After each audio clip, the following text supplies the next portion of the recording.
An elderly man is placed in a nursing home when his adoptive son finds out. No one imagined his reaction.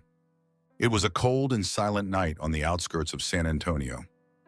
Mr. Thomas, a humble man with calloused hands and a back bent from years of working the land, was returning home after a long day of labor on his plot.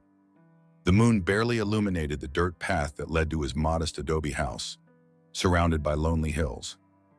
Upon arriving, something strange caught his attention.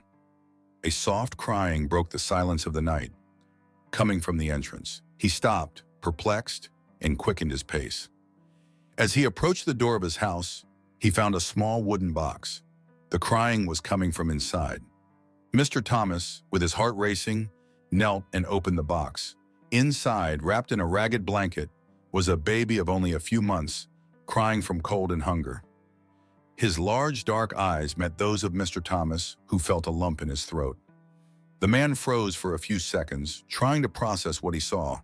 When he picked up the baby in his arms, a letter fell from the blanket. It was a brief handwritten note that read, "Forgive me, brother.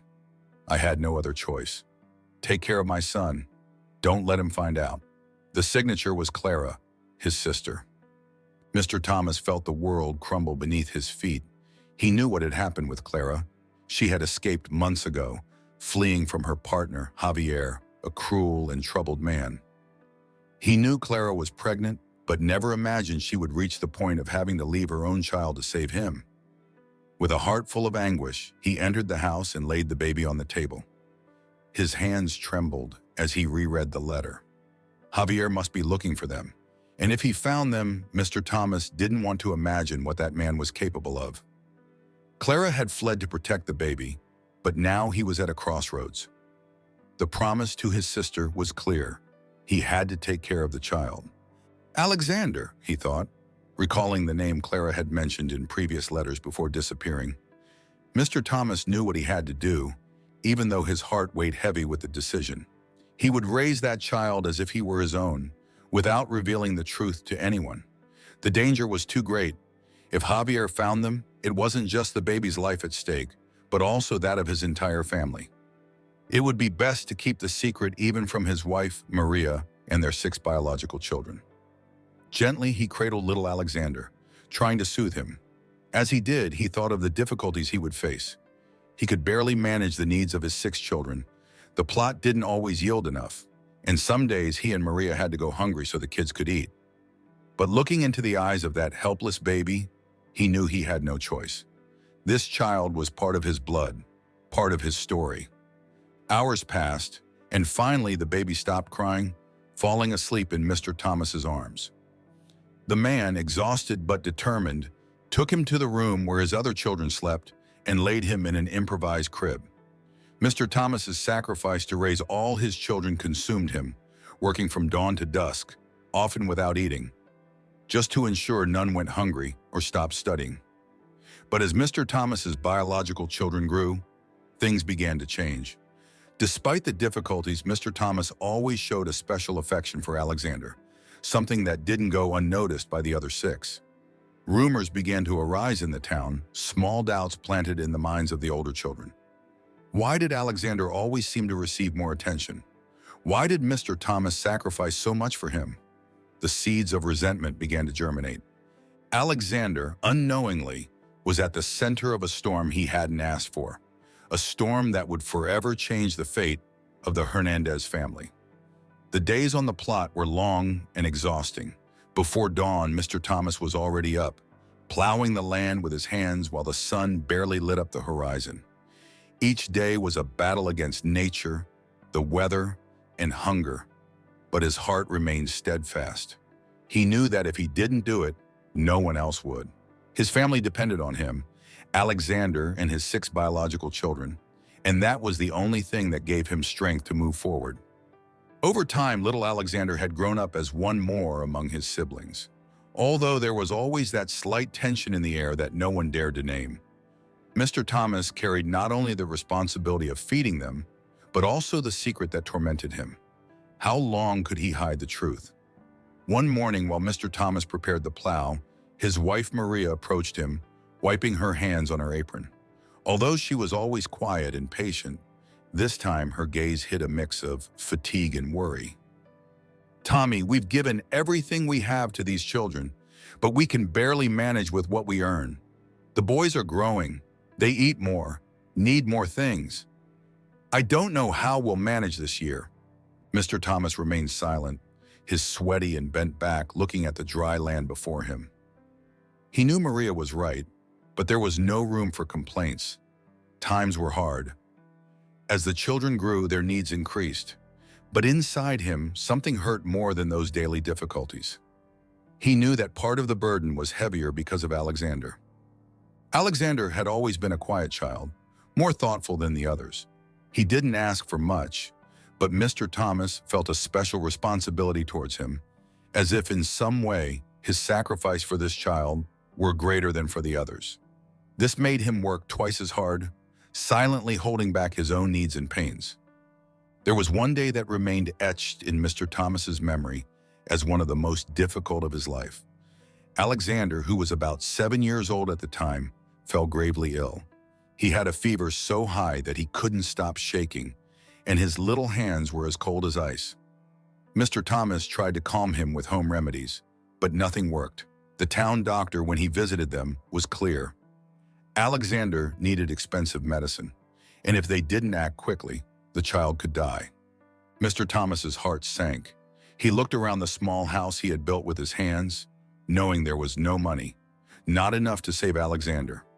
That night, with worry gnawing at him from within, he decided he would do the unthinkable. He walked to the old trunk he kept in a corner of the house, where the little that remained of his family's inheritance was stored, a gold chain and a ring, both mementos of his parents. They were objects of great sentimental value, but also the only things he could sell to raise the necessary funds. Maria watched him from the corner of the room, her face pale. "Tommy, are you going to sell that? It's the last thing we have." Her voice was filled with anguish, but he knew there was no other option. "It's to save him," he replied, with a firmness that tried to hide the pain in his chest. "I can't let the boy die." With a broken heart, Mr. Thomas sold the last memories of his family. The money barely covered the medicine and a few groceries. That week, he and Maria didn't eat, devoting everything to Alexander's recovery. And it worked. The boy slowly came back to life, regaining his energy and smile. But that sacrifice left a mark on Mr. Thomas. From that moment, things changed. Between him and his wife, Maria, they never spoke of it directly, but the distance between them grew. The other children, though too young to understand the magnitude of what had happened, also began to notice something. The special favor that Mr. Thomas showed towards Alexander was no secret. Why did Dad always do more for Alexander? That was the question the other children began to ask silently, even though they all ate the same bread and lived under the same roof. There was something in the relationship between Mr. Thomas and Alexander that the others noticed. But Mr. Thomas tried hard to be fair. He never denied his children what they needed or showed favoritism openly. However, the fact that Alexander had been saved with the last sacrifice of the family began to sow small seeds of resentment among the other children, although none expressed it openly. The years continued to pass, and with each harvest, life became more difficult for Mr. Thomas. He worked more, ate less, his hands aged faster than his body. His bones creaked under the weight of the years and the emotional burden of his secret. Sometimes in the loneliest nights, he wondered if he had done the right thing by hiding the truth. If someday Alexander should know the story of his true mother and the man who had driven her to flee. But as Alexander grew strong and full of life, Mr. Thomas knew there was no turning back. He had made a vow, and he would fulfill it to the end, even if it meant bearing the weight of the truth alone.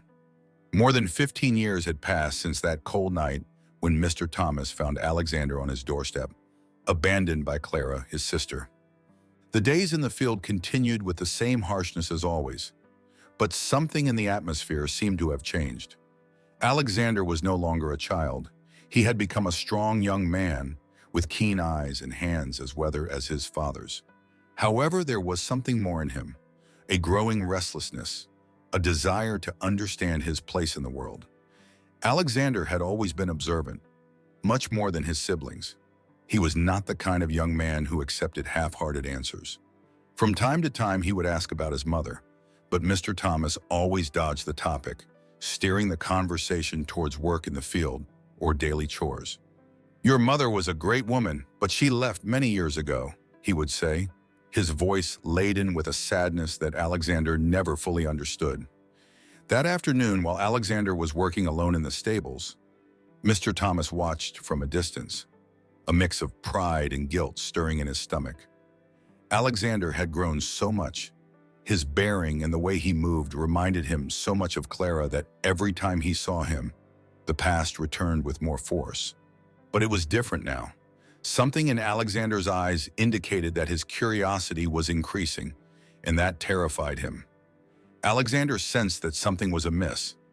Mr. Thomas's affection towards him had always been evident, but there was also a kind of uncomfortable silence when they spoke of his origins. He knew it, and with time that doubt grew like a shadow, a question he couldn't bring himself to ask directly. That afternoon, while Mr. Thomas was returning home after a long day of work, an unexpected figure appeared in the distance, walking towards the entrance of the town. It was a tall man with a disheveled appearance, wearing a hat that partially concealed his face. He carried a ragged bag slung over his shoulder, and his worn-out boots left marks on the dry dust of the road. This man was Javier. Nearly 2 decades had passed since the last time Mr. Thomas had seen him, but he recognized him instantly. A chill ran down his spine as he saw him approach. Time had been cruel to Javier. His face was more haggard, with deep lines of worry and exhaustion etched on it. But his eyes, those eyes that Mr. Thomas remembered, were still the same, cold, calculating, filled with a contained fury. When Javier finally reached the entrance of the town, he stopped in front of Mr. Thomas's house, his presence radiating a tension that seemed to saturate the air. "What are you doing here?" asked Mr. Thomas, his voice tense, though he tried to remain firm. His mind was filled with memories he preferred not to evoke. He thought of Clara, of her pain, of how she had fled from this man. He couldn't allow Javier to ruin what he had built with so much effort. The past had to remain buried. Javier smiled, but it wasn't a kind smile. There was something in his gaze that made Mr. Thomas feel a weight in his chest. "I'm looking for something that belongs to me," said Javier, his tone icy and direct. "I've heard that Alexander lives here with you." The last word, "you," rolled off his tongue like poison. Mr. Thomas felt his blood boil. The secret he had kept for so many years was about to be exposed. Alexander could not find out this way, not from the mouth of a man like Javier. And however, he couldn't prevent his mind from returning to those early days when he had decided to protect the child at all costs. How could he protect Alexander now that Javier had returned? "Alexander is not your concern," replied Mr. Thomas, standing in front of the door of his house, blocking Javier's path. "He is my son!" The words were firm, but there was a tremor inside him that he couldn't control. Javier let out a bitter laugh, the sound slicing through the air like a knife. "Your son? Don't fool yourself, Thomas. You know as well as I do that he is not yours. It is my blood that runs through his veins, and I came to claim what is mine." "Claim what?" asked Mr. Thomas, trying to contain the rage building inside him. "You never cared about Clara, let alone Alexander. You are not a father." Javier's face tensed at the mention of Clara. He was a man filled with regrets, though he wouldn't admit it. Deep down, he knew he had lost Clara due to his own fault, due to his inability to change. But he was not willing to admit it. Not to Mr. Thomas, and even less to Alexander. In his mind, he still had a right to that boy, even if he didn't really know what he would do if he had him by his side. "I'm not here to ask for your permission," Javier continued, taking a step closer until his face was just inches from Mr. Thomas's. "I'm here to reclaim what is mine. Alexander deserves to know who his true father is." Javier's words were like a punch to the stomach. Mr. Thomas didn't respond immediately. He knew that this moment would come sooner or later, but he had hoped he would be the one to tell the truth. Now, with Javier standing in front of his house, threatening to reveal everything, he felt the control he had fought so hard to maintain fading away. Finally, Mr. Thomas stepped back, looking at Javier with a mix of desperation and determination. I'll tell you one last time, Javier. Leave.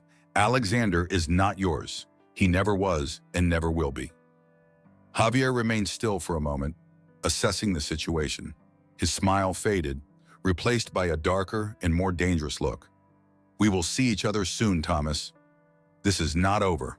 And without saying more, he turned around and walked away, leaving behind a heavy air of uncertainty and threat.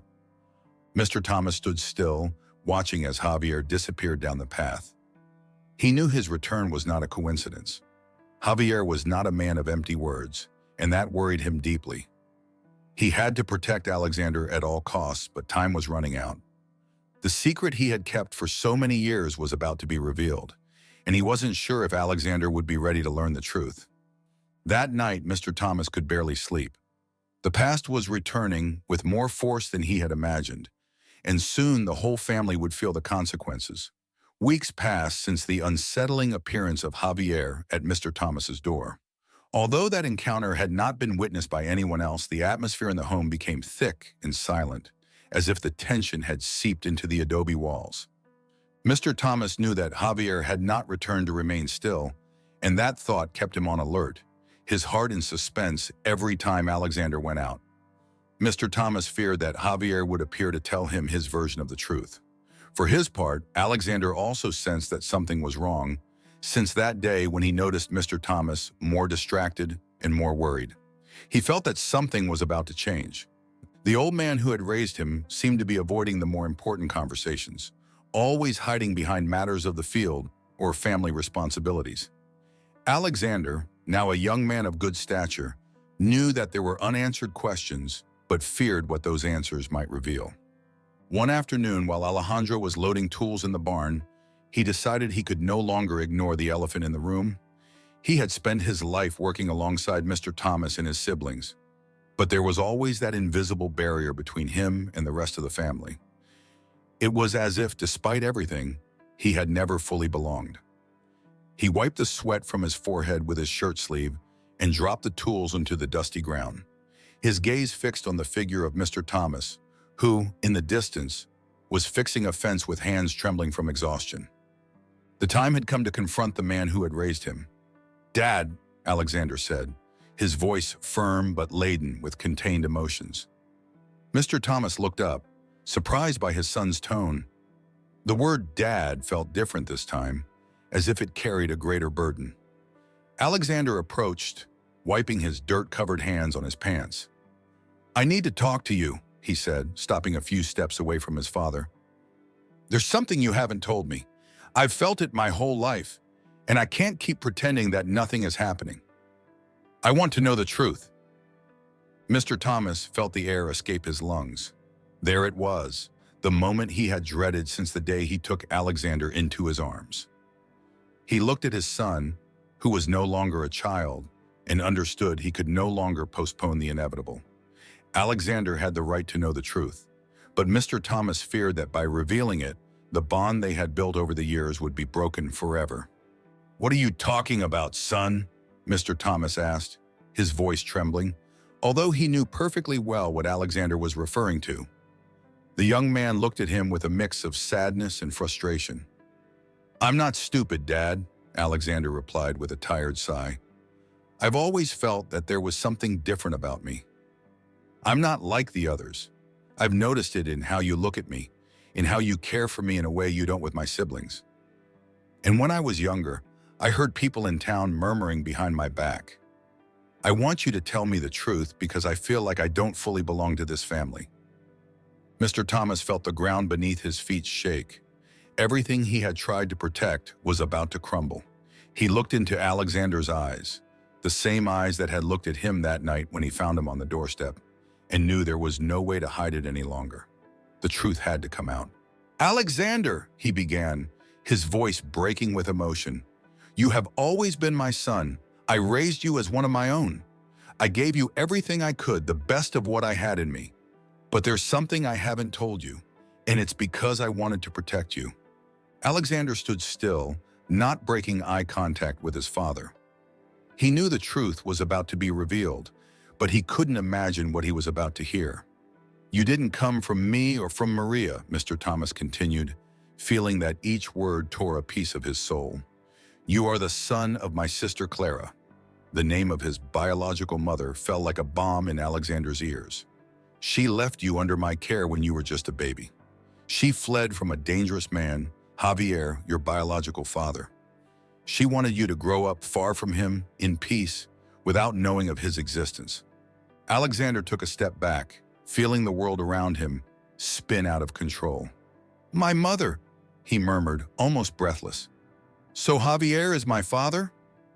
Mr. Thomas nodded slowly, unable to say more.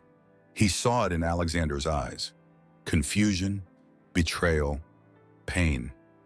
"Your mother died shortly after leaving you with me," Mr. Thomas said. "I did what she asked. I raised you as one of my children because that's what Clara wanted. But Javier, he is not a good man, Alexander. And now he has returned." Alexander's face changed completely upon hearing those words. Javier, the man he had barely seen out of the corner of his eye in town a few weeks ago, was his biological father. The revelation hit him hard like a punch to the stomach. Alexander felt a mix of anger and sadness, a whirlwind of emotions he couldn't control. "Why didn't you tell me sooner?" exclaimed Alexander, taking another step closer to Mr. Thomas, his voice laden with reproach. "My whole life, Dad. My whole life I felt there was something off. And you hid it from me."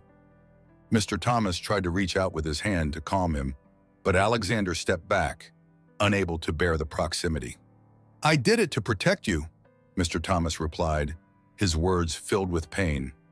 "Your mother asked for it. She wanted you to be safe, far from that man, and I did the best I could." "The best you could?" replied Alexander, tears in his eyes. "And what about me? Did I not have the right to know who I truly am? You took away the possibility of knowing my story. Now everything is upside down, and I don't even know who I am." Mr. Thomas didn't know what else to say. Everything he had feared for years was happening before his eyes.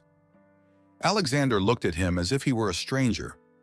The bond they had built for so long was breaking as the truth came to light. "I need time," murmured Alexander, his voice breaking.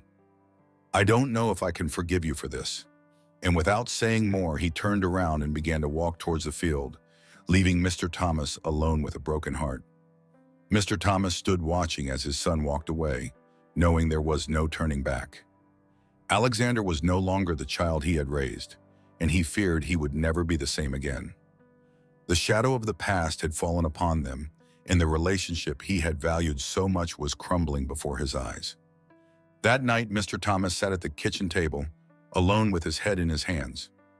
The house, which had always been a place of refuge and love, now felt empty and cold. The price of the truth was high, and he was paying for it with his own family. The days became long and heavy in Mr. Thomas's life after the confrontation with Alexander. The weight of silence was unbearable. Although they continued living under the same roof, Alexander barely exchanged words with him, keeping his distance, lost in his own thoughts. They were no longer the same people. The air in the house was charged with tension, and Mr. Thomas felt that every step he took only drove him further away from his adoptive son. Guilt devoured him. He had spent his whole life sacrificing for his children, and now in his old age, Alexander's resentment and the indifference of the other children were beginning to take their toll. The hands that had once been strong and firm now trembled. His back, always bent from working the fields, seemed weaker than ever. Mr. Thomas was a man who had given everything he had, and he felt he had nothing left. Alexander, for his part, was immersed in his own internal struggle since discovering the truth about his mother and Javier. A whirlwind of emotions kept him in constant conflict. It wasn't easy to accept that his entire life had been based on a secret. Although he continued working in the fields alongside his brothers, there was a palpable distance between him and Mr. Thomas, an open wound that neither of them knew how to heal. Mr. Thomas's other children, who had grown up without questioning too much about Alexander, also began to notice the tension. "Dad isn't well," murmured the oldest brother, Luke, when he saw Mr. Thomas cough or stop halfway in the field with his hands on his knees, trying to catch his breath. But despite those comments, none of them took action. The six biological children were more concerned about their own affairs, their families, their jobs, and Mr. Thomas, although he was their father, seemed to have been relegated to the background. One afternoon, Mr. Thomas's body could take no more. He was working alone in the fields, as he usually did, when he felt a sharp pain in his chest. He tried to ignore it, but the pain intensified rapidly. His hands, dirty with soil, gripped the handle of the shovel he was using, trying to remain standing, but his legs began to tremble. He fell to his knees, gasping, his heart pounding inside his chest.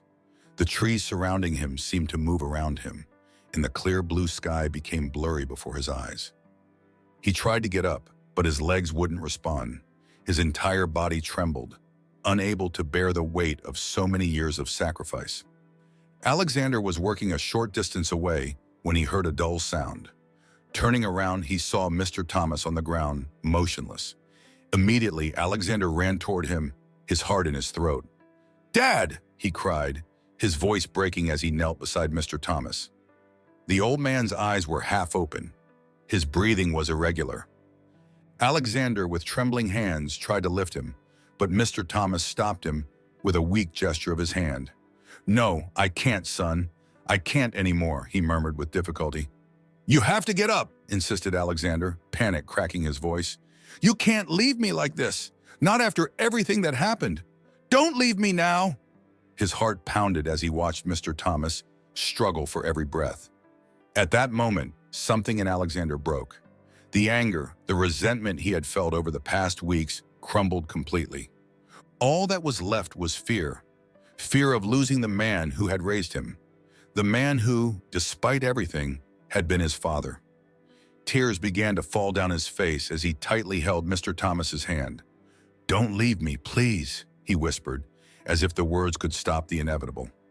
Mr. Thomas, with the little strength he had left, gently squeezed Alexander's hand.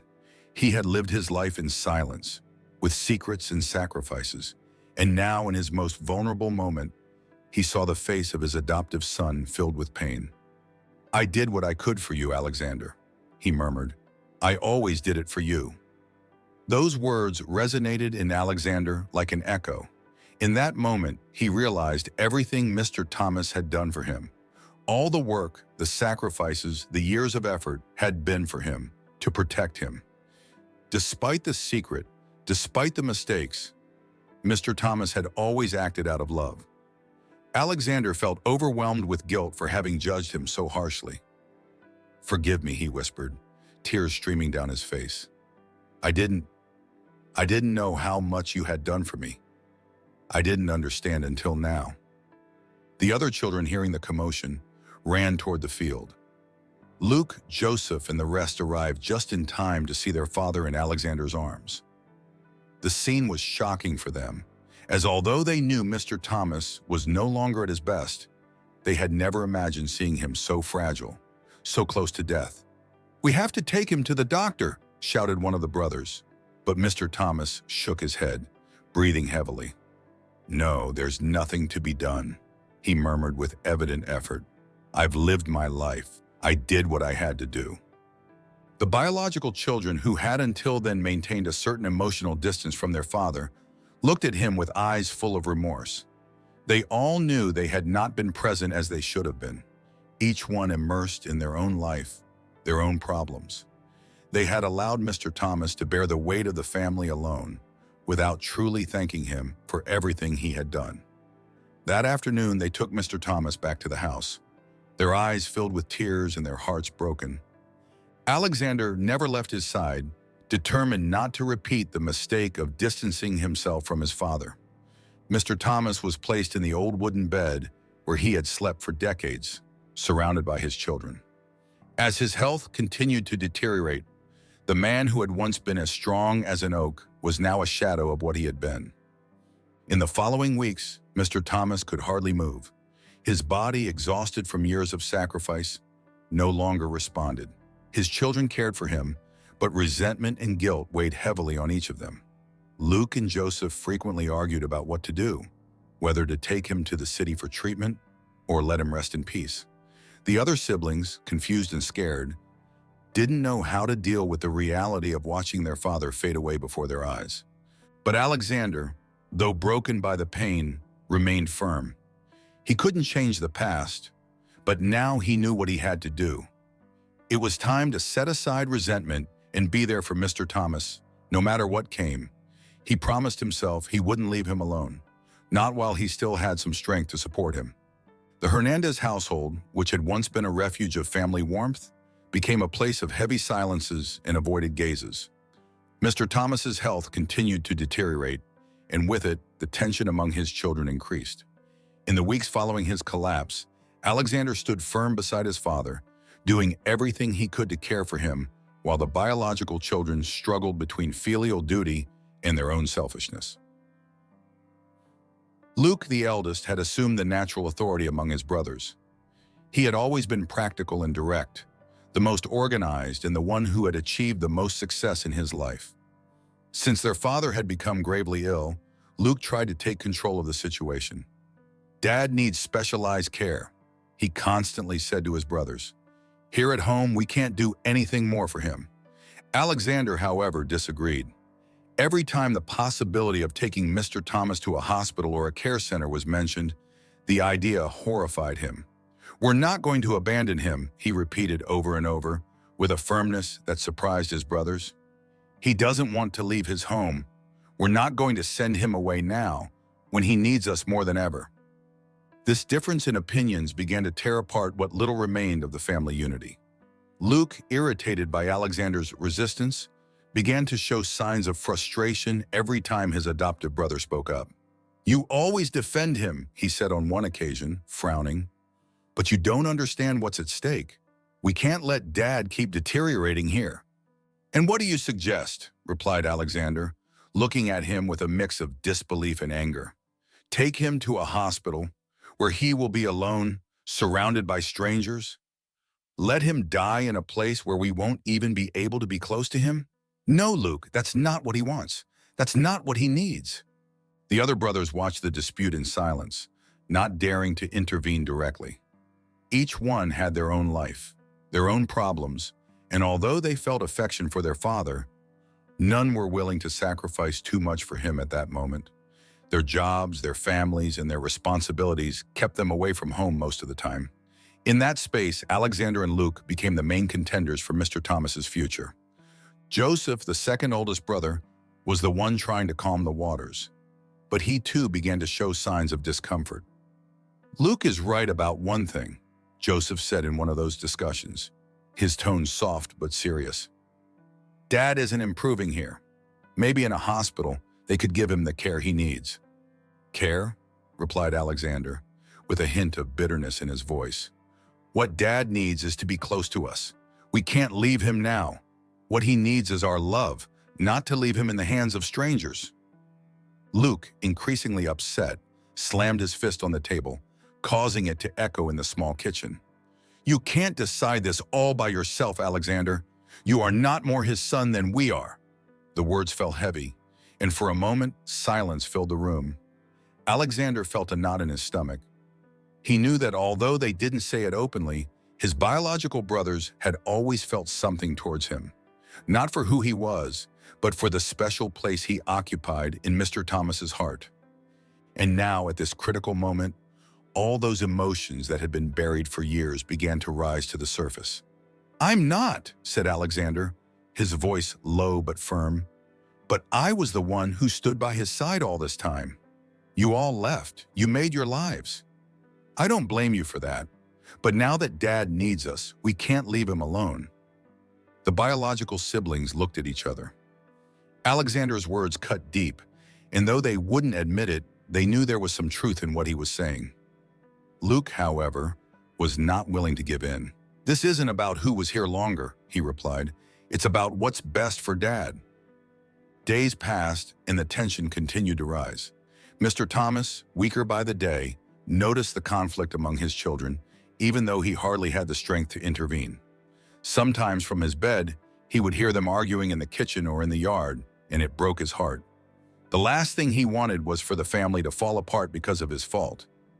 But he didn't have the energy to stop what was happening.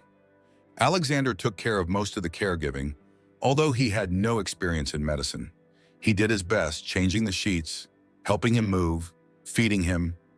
Every small gesture was an act of love, but also a desperate attempt to compensate for all the resentment he had once felt toward Mr. Thomas. He wanted his father to know that despite everything, he was there and wouldn't leave him. One afternoon, Luke made a unilateral decision without consulting Alexander. He called a hospital in the city to ask for information about admitting elderly patients. When Alexander found out what he had done, he exploded in anger. "You can't do this without consulting me," he shouted, confronting Luke in the middle of the living room. "Dad doesn't want to go to a hospital, and I'm not going to let you take him away from here as if he were a burden." "Enough, Alexander," replied Luke with contained fury. "You don't have more right than we do to decide what's best for him. This isn't about what you want, it's about what Dad needs." "Dad needs to be in his home," shouted Alexander, losing control. "This is his home. I'm not going to let you take him away from everything he loves." The argument became bitter. Alexander, consumed by the desperation of not wanting to lose Mr. Thomas, and Luke, loaded with a mix of frustration and resentment, began to yell at each other with such intensity that their words reverberated throughout the house. Suddenly, a weak but firm voice interrupted them. "Enough!" Both brothers stood still upon hearing Mr. Thomas from the door of his room. The old man had risen from bed, swaying as he leaned against the doorframe. He was pale, gaunt, but his gaze still held the silent authority that had always characterized him as a father. "I don't want to hear you fight anymore." Alexander and Luke looked at him in shock, both speechless, as Mr. Thomas, with obvious effort, walked toward them. "Don't take me to any hospital," said Mr. Thomas, his voice grave as he stopped in front of his children. "My place is here, in my home. I have lived here all my life, and here I want to stay.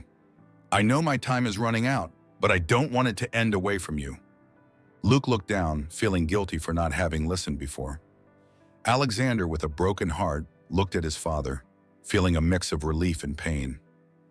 "It's okay, Dad," he murmured, finally with a voice filled with regret. "We won't take you anywhere. You will stay here." Mr. Thomas sighed as if a great burden had been lifted from his chest.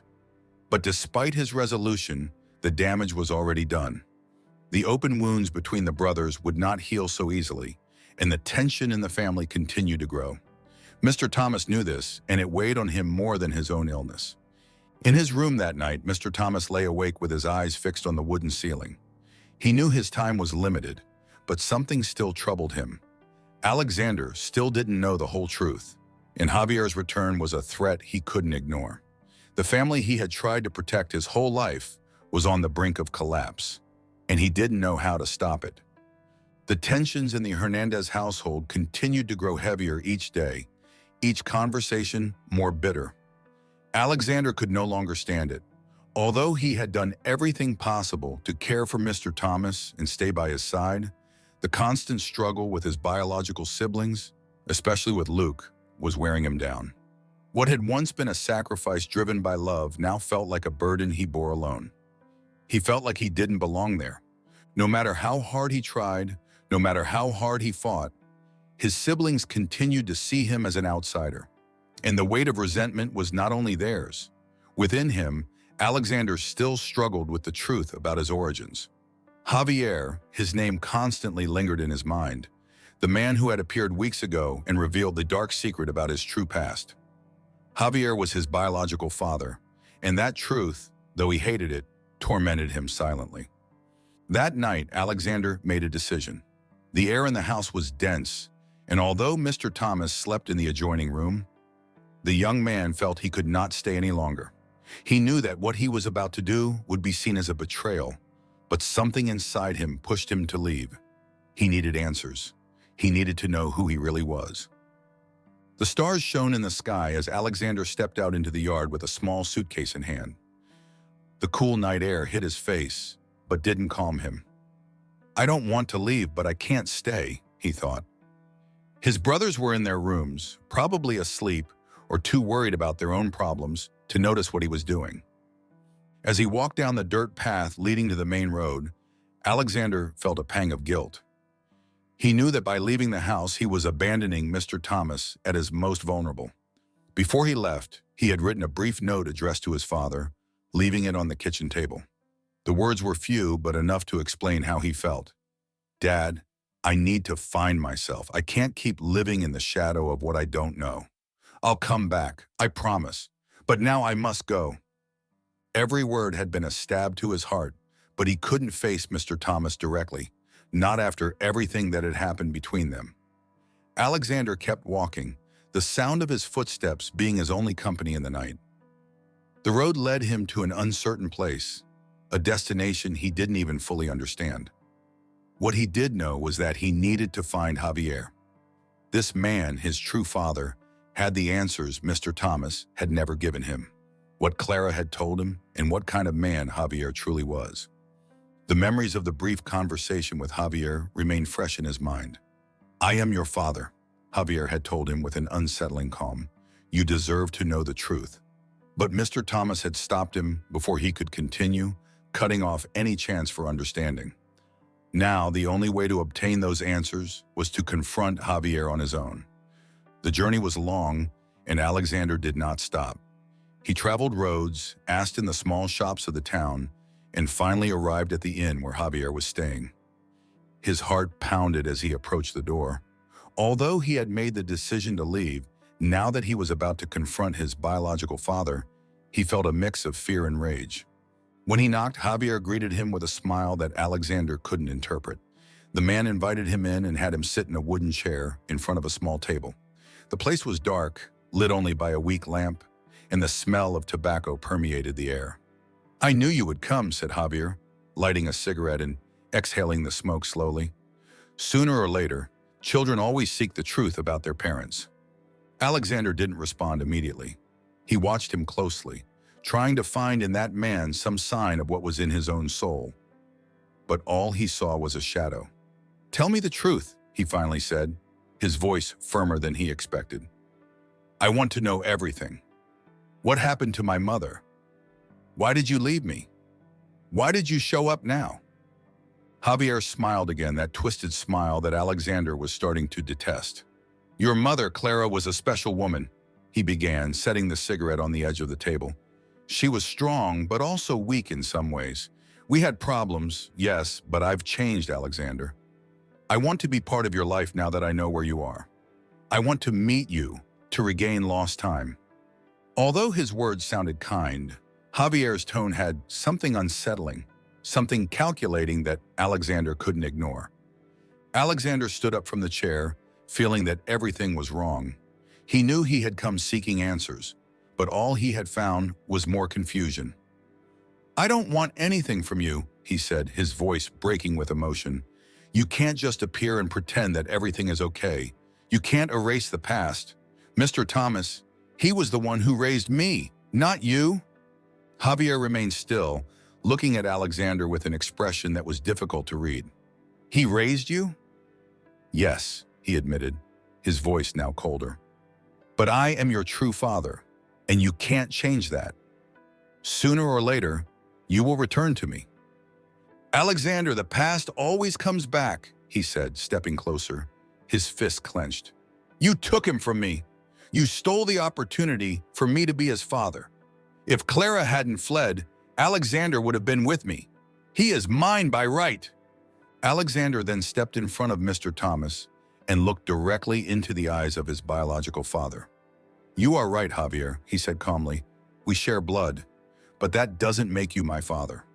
A father is someone who raises you, who is there when you need him most, who sacrifices his life to give you the best opportunity. And that was not you, it was Mr. Thomas." Javier's gaze hardened, but Alexander didn't waver. "All this time," he continued, his voice firm but laden with emotions, "I've been searching for answers about who I am, where I come from. I thought being your biological son would explain everything, but now I know that what defines a family isn't blood. It's love and sacrifice. You weren't there for me, nor for Clara, and because of that, you will never be my father." Alexander's words fell like blows on Javier, whose expression shifted from fury to a mix of disbelief and despair. "You can't do this to me," he murmured, his voice quieter and less certain than before. "You can't reject me like this. I am your father." "No, you're not," replied Alexander firmly. "Mr. Thomas is my true father, and he always will be. I suggest you leave because there is nothing for you here." Javier remained still for a moment, as if processing what he had just heard. The twisted smile and the confidence he had shown upon entering the room vanished completely. He realized he had lost not only Alexander, but also any chance of regaining the control he had once believed he had. The man who had returned seeking power and recognition now found himself alone. Finally, he stepped back, defeat evident on his face. "This is not over," he said, although his voice no longer held the strength it once had. "But if you think this old man can give you more than I could, then you are fooling yourself." Alexander looked at him with a mixture of compassion and determination. "I'm not fooled," he replied calmly. "I know exactly who I am, and I know who raised me. That is the only thing that matters." Javier said nothing more. He turned around, slowly walking toward the door, and left the room without looking back. The sound of the door closing behind him was like an echo that resonated in the small space, marking the end of a conflict that had been brewing for years. Alexander then turned to Mr. Thomas, who looked at him with pride and relief in his tired eyes. "I'm sorry, Dad," said Alexander, taking his father's hand again. "I'm sorry for leaving you alone with this. I should have never doubted you." Mr. Thomas smiled softly, his gaze filled with love and understanding. "I never doubted you, son," he murmured. "I knew you would find your way back. You always knew the truth. You just needed time to understand it." Alexander knelt beside his bed, holding Mr. Thomas's hand as a deep peace flooded over him. He had faced his demons, grasped the true meaning of family, and was finally at peace with himself. Mr. Thomas was his father, not by blood, but through the sacrifice, love, and unconditional support he had given him throughout his life. Together, they spent the rest of the afternoon conversing, just like they did in the happy days before the truth about Javier came to light. Alexander promised that he would no longer let the past separate them. Although weak, Mr. Thomas was at peace, knowing he had fulfilled his greatest duty as a father, to give his son the love and truth he deserved. The confrontation with Javier had been the closure of a painful chapter in the lives of both Alexander and Mr. Thomas. The truth had come to light, and Alexander, by rejecting his biological father, had finally found peace in the place where he belonged, beside the man who had raised him with love and sacrifice. However, there were still open wounds in the family. The biological brothers, who for years had lived unaware of Alexander's and Mr. Thomas's emotional conflict, now faced the reality that their father was in his final days and they had not been there. Luke and Joseph in particular felt the weight of guilt. They had made decisions without consulting their father, thinking of his physical well-being, but they had ignored what mattered most, his desire to be surrounded by his family. Both brothers had not visited the nursing home as often as they had promised, and instead, they had let Alexander bear the responsibility of taking care of Mr. Thomas. One afternoon, while Alexander was sitting by Mr. Thomas's bed, reading aloud from one of his father's favorite books, Luke appeared in the doorway, accompanied by Joseph. They had spent days avoiding that moment, knowing they would have to face not only Mr. Thomas, but also Alexander, who had stood firm beside his father while they had stepped back. Alexander looked up when he saw them enter. There was no need for words. The weight of the moment hung in the air, and Luke's and Joseph's eyes were filled with remorse. They knew they had failed, not only as sons, but as a family. "Alexander," began Luke, his voice choked, "we need to talk." Alexander gently closed the book, allowing silence to fill the space for a moment before responding. "Now you want to talk?" he said calmly, but his tone revealed disappointment. "Dad has been here all this time waiting for you. I have too." Luke looked down, unable to bear the weight of guilt in his brother's eyes. "I know we haven't been here as we should have," he admitted. "We thought we were doing the right thing, but now I understand that all Dad wanted was to be with us in his home, not in a place like this." Mr. Thomas, though weak, opened his eyes upon hearing his children's voices. "Luke, Joseph," he murmured, his voice hoarse and choppy. "I always knew you would come back. I don't hold a grudge." Joseph stepped forward, visibly affected. He knelt beside the bed, taking his father's hand carefully. "I'm sorry," he said, tears in his eyes. "I know we made mistakes. We sent you here thinking it was for the best, but it wasn't. We left you alone when all you wanted was to be home." Mr. Thomas smiled weakly, his face etched with the wrinkles of time, but with a peace radiating from within. "What matters is that we are together now," he replied softly. "And we all make mistakes, children. But the most important thing is that we acknowledge them and are willing to correct them." Luke, still standing by the door, watched the scene in silence, feeling small before the man who had given everything for them. He knew deep down that he had allowed emotional distance to grow between them. He had always thought that a son's responsibility was to protect his parents physically, to ensure they had everything they needed. But now he realized that what Mr. Thomas needed more than anything was love, not practical solutions. "Dad," Luke said, his voice broken, "we weren't up to par. Alexander was the one who was here for you, who did what we should have done. And for that, I'm sorry." The words came out with difficulty, but he knew they were necessary. Mr. Thomas looked at him with an expression of deep understanding. "So now you understand," he said. "There's no resentment in my heart. I have always loved you all equally, and that won't change." Alexander observed the scene in silence, feeling a mix of emotions. For a long time, he had believed that his relationship with his brothers was broken, that they would never accept what he meant to Mr. Thomas. But now, seeing them so vulnerable and full of regret, he realized that forgiveness was not only possible, but necessary to heal as a family. "It's not a time for reproaches," Alexander finally said, breaking the silence. "Dad always taught us that family is above all, and if he can forgive you, so will I. The important thing is that we are here now, together." Luke and Joseph nodded, relieved to hear those words. Although they knew there were wounds that would take time to heal, the first step toward reconciliation had already been taken. That afternoon, the three brothers remained beside Mr. Thomas's bed, conversing, recalling childhood stories, sharing laughter and tears. Mr. Thomas, though weak, was at peace, knowing that despite the mistakes of the past, his children had finally understood what truly mattered: love and family unity. As the days passed, the siblings began to take turns being with their father, ensuring he was never alone. Luke, Joseph, and the other biological brothers began to understand that it didn't matter what success they had achieved in their lives, but rather the emotional legacy that Mr. Thomas had left them. Alexander, who had become the pillar of the family during the worst moments, continued to be the bond that kept them united. One afternoon, while the three brothers were gathered by Mr. Thomas, Alexander took his father's hand and with genuine laughter said, "Dad, I want you to know that thanks to you, I learned what it means to be a man. You gave me everything, and there is nothing in the world that can change that." Mr. Thomas looked at him with eyes filled with pride and love. "You have always been my son, Alexander," he whispered, "not by blood, but by heart." That night, Mr. Thomas closed his eyes with a deep peace in his soul. He had fulfilled his greatest mission, to leave a united family where love and forgiveness prevailed above all.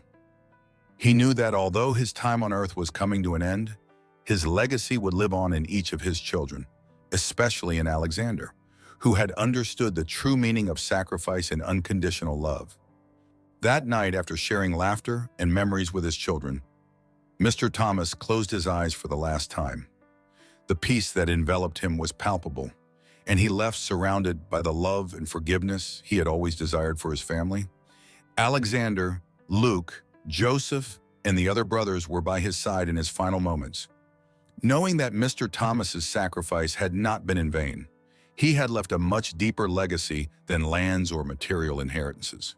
When dawn illuminated the house, the void left by Mr. Thomas was immense, but the sense of having done the right thing mitigated the pain. Alexander, with a heart full of sadness, but also immense gratitude, took care of all the preparations. It was he, with the help of his brothers, who organized the funeral, an act that, in its simplicity, represented everything Mr. Thomas had been: humble, honest, and full of love. On the day of the burial, the community gathered around the Hernandez family. Neighbors, friends, and lifelong acquaintances came to say their last goodbye to Mr. Thomas, a man known for his generosity, tireless work, and devotion to his children. All the brothers were present, but it was Alexander who stood firm by the grave, holding the legacy of his adoptive father. After the burial, as family and friends began to leave, Alexander stayed a moment longer, alone by Mr. Thomas's grave. The wind gently swayed the flowers covering the spot, and the young man closed his eyes, allowing himself to feel the pain of the loss, but also something else: the certainty that he had done the right thing by returning. "Thank you, Dad," whispered Alexander to the wind, a small smile on his lips. "I promise to follow your example and take care of our family, just as you did." As months passed, the Hernandez family restructured. Alexander, who had been there for Mr. Thomas in his final moments, became the emotional pillar of the family. The biological brothers, now closer than ever, accepted him as an equal, recognizing his sacrifice and love for their father. Alexander decided to return to the family home. The fields that Mr. Thomas had once worked were now his responsibility, and he dedicated himself to caring for the land with the same dedication his father had shown all his life. Every furrow he plowed, every plant that grew reminded him of Mr. Thomas. The house, which had been empty and silent for a time, was once again filled with life. Luke, Joseph, and the rest of the siblings began to visit the house more frequently. It was no longer just an obligation, but a genuine desire to be together, to maintain the bond that Mr. Thomas had cultivated over so many years. The tensions that had once separated them now seemed absurd, and they all finally understood that family was what mattered most. One day, Alexander received news that would change his life forever. His wife, Mariana, with whom he had married a couple of years ago, was expecting a child. The announcement filled Alexander with deep emotion. He was going to be a father, and with that, he understood the cycle of life more fully. Everything Mr. Thomas had taught him would now take on new meaning. When his son was born, Alexander decided to name him Manuel, in honor of the man who had made him the person he was. Little Manuel was welcomed into a family that, though it had gone through moments of tension and pain, was now united and stronger than ever. Years passed, and Alexander never stopped remembering Mr. Thomas in every important decision, in every moment of doubt. The memory of his adoptive father was present, guiding him. Mr. Thomas had not left a material inheritance, but the legacy of his love, his sacrifice, and his loyalty to the family was invaluable. One day, while walking through the fields with his young son, Alexander stopped in front of the great tree beneath which he had had so many important conversations with Mr. Thomas. The wind gently blew, and the sound of the leaves moving in the air reminded him of his father's teachings. "Dad, everything I am, I owe to you," thought Alexander, looking at the horizon. "You promised you would always be with me, and I know that you are." With his gaze set on the future, Alexander knew he had fulfilled the promise he had made to Mr. Thomas. He had returned in time, he had protected his legacy, and now, as the father of his own son, he would continue to pass on those same values he had learned in his childhood. Unconditional love, sacrifice for those you love, and the importance of being present for family. The story of Mr. Thomas and Alexander did not end with his death. His legacy continued through Alexander's actions, who had understood that true triumph in life was not in material wealth, but in the love you share and the impact you leave on those around you. Thank you for joining us until the end of this exciting story. If you liked it, don't forget to like and subscribe to the channel for more content filled with emotion and lessons. Leave your comments down below. We want to know what you thought of this ending. Your support is essential for us to keep bringing stories like this. So hit the notification bell so you won't miss any of our future videos. Every like, subscription, and comment helps us continue sharing these stories with more people.